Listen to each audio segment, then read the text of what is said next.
Guys, what's moving, what's grooving, what's shaking? Sweet shirt, eh? Cheers, Big Rob, back with another beginner home brewing video tip. And yes, I do have notes because I always like to make sure that I'm covering all the details that I want to give to you. A lot of new brewers always ask me, I'll get comments, I'll get emails back. First, I need a drink of the old beverage. Nothing like a morning beer. Anyway, no, I get a lot of messages from new brewers asking why their homebrew tastes bad. A lot of people will brew their first batch, and I'm talking like kit beer, the can of goo you buy, and you mix her up and toss her in, and off you go. Bob's your uncle. A lot of people will make their first batch, and it tastes really well, and then or decent, and then their next batches are not so much. So how come, Rob, my beer tastes like shite? Truth is, it's usually one of five beginner mistakes that we're going to cover, and I'm going to get into them all here now. I'm going to run through this video fairly quick. Got any questions, you can reach out, and I'll be happy to dive deeper into each one. Number one reason I would say is your fermentation temperature is too high. So if you're getting tastes like harsh alcohol taste, weird fruity flavors, esters, which is an advanced, look at me, I'm a brewer, I know big words, terms, so I'm not going to get into that. Just weird fruity flavors. It's most likely because you're fermenting too high. So you're putting your fermenter somewhere in your house at the temperature's too high. A lot of people who experience these type of flavors have their fermenter in a room that, I'm going to give you Fahrenheit. If you're in Celsius, you can do the quick math conversion. Just go on Google and toss it in there. But they're fermenting in rooms that are about 72 to 80 degrees Fahrenheit. Ideally, you want low 60s, 62, 63, 64, up to about 68. And that is 16 to 20 degrees Celsius for you Celsius people like myself. Anyhow, so the fix, keep a lot of people ferment in their basement. And if you're in a warm climate or in the summertime, they'll ferment in the basement. A lot of basements are the ideal temperature. Fermentation chamber is another option. I have where I ferment. Wintertime, I'll just leave it out in the room. Summertime, I move it to a closet, which is an exterior wall. So surprisingly, it stays a little cooler in the closet. Other things you can do is an ice bath. Water bath, which I'm not going to get into too much detail. Look it up. Go check out my blog. But basically, you've got it's a water bath. You have the temperature in a Rubbermaid. You put your fermenter in there.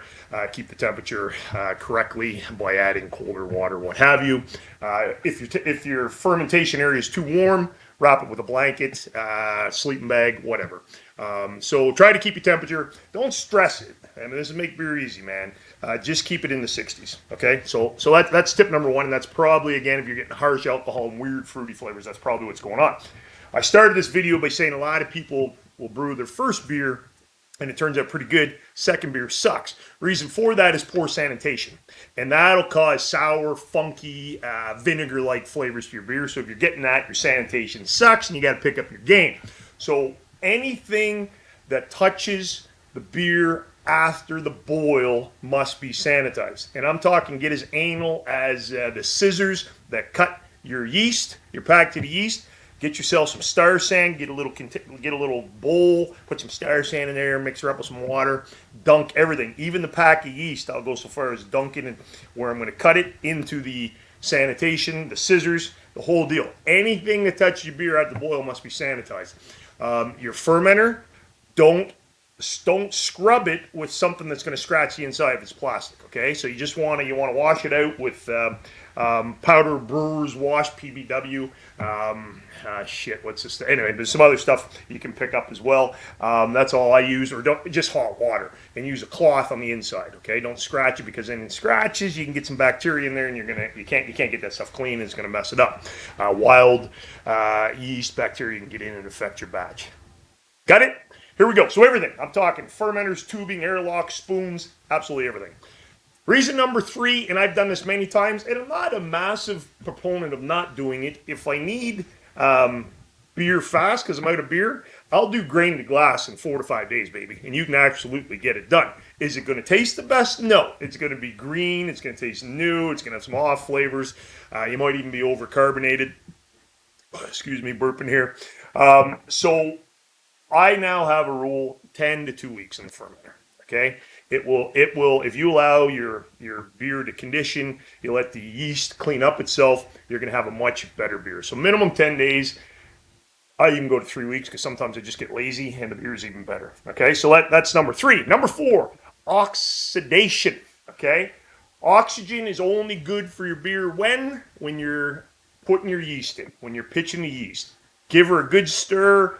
Let your fermenter, or not your fermenter, but your pot, if you're a kit brewer, let her splash around as you're dumping it into the fermenter. Get the yeast in there. Have a nice sanitized metal plastic spoon, brewing spoon. Give her a good stir. Oxygen's good there. Rest of the time, no bueno. It's no good. Stale or cardboard-like flavors you're gonna get. Popcorn tasting, that type of stuff.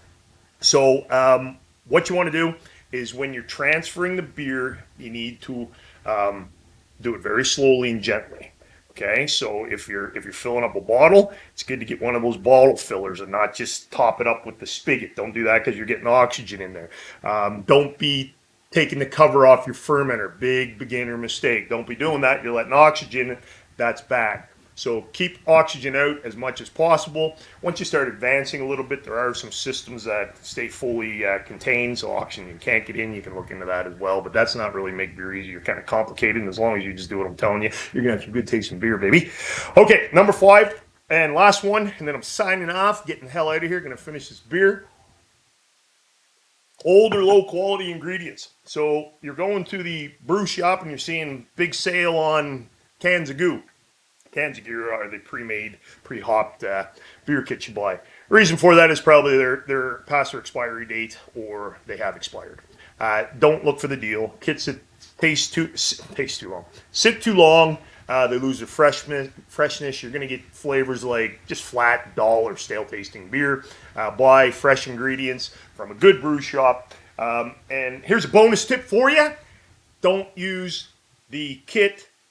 Don't use the yeast. Don't use the yeast that comes with the can of goo, okay?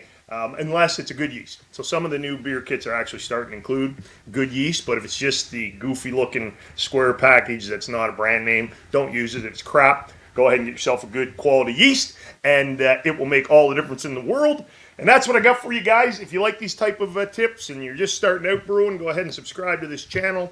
If you've been brewing for a while, I give away my top 5 recipes from my brew pub, my personal best-selling recipes, and then I also give out weekly recipes that I brew myself and that I come up with, and you can sign up for that on my blog, which I'll put the link under the video. And if you're new, you might as well sign up anyways, because you're going to learn how to do all grain if you're sticking with me. And that's what I got. And Big Rob, well, here you go.